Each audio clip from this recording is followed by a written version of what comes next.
शहापूर तालुक्यात गेल्या 6 दिवसापासून मुसळधार पाऊस सुरू असल्याने तालुक्यातील वाशाळा कसारा रस्त्यावरील नदीवर असलेल्या पुलाचा साईड भराव खचला आहे.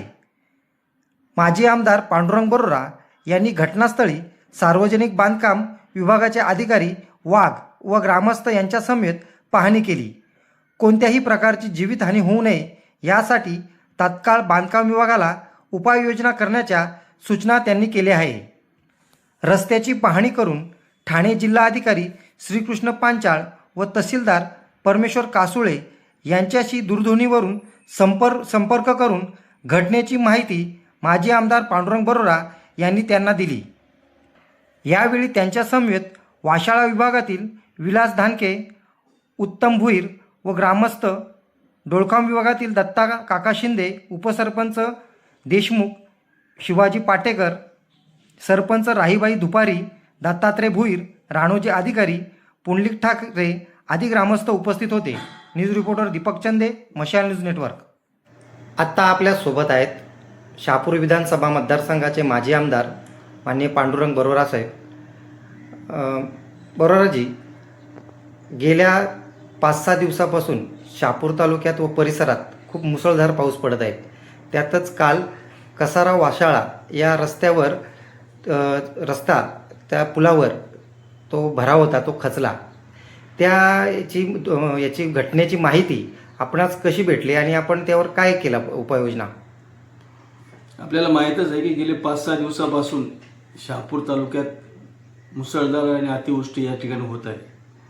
अनेक ठिकाणचे रस्ते पाण्याखाली जातात, अनेकांनी गावात पाणी घुसलेलं आहे. आणि मग अशा प्रसंगी वेळप्रसंगी धावून जाणं, जनतेला मदत करणं हे आमचं या ठिकाणी कर्तव्य आहे. आणि म्हणून काल कसारा वाशाळा रस्त्यावरील जो भातसा नदी येते त्या नदीवरचा एक जुना पूल आहे.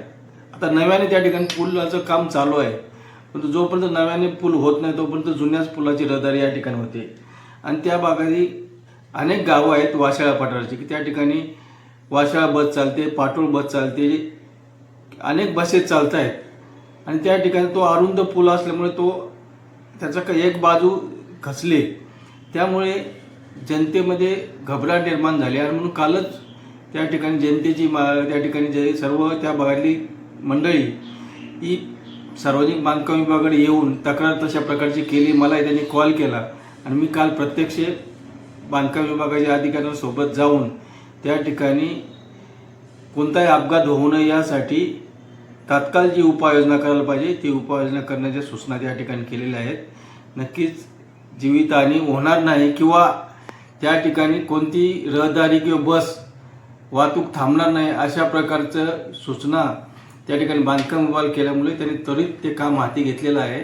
आणि नक्कीच जनतेची गैरसोय होणार नाही अशा प्रकारच्या सूचना त्या ठिकाणी बांधकाम विभागाला दिलेल्या आहेत. धन्यवाद. न्यूज रिपोर्टर दीपक चंदे, मशाल न्यूज नेटवर्क.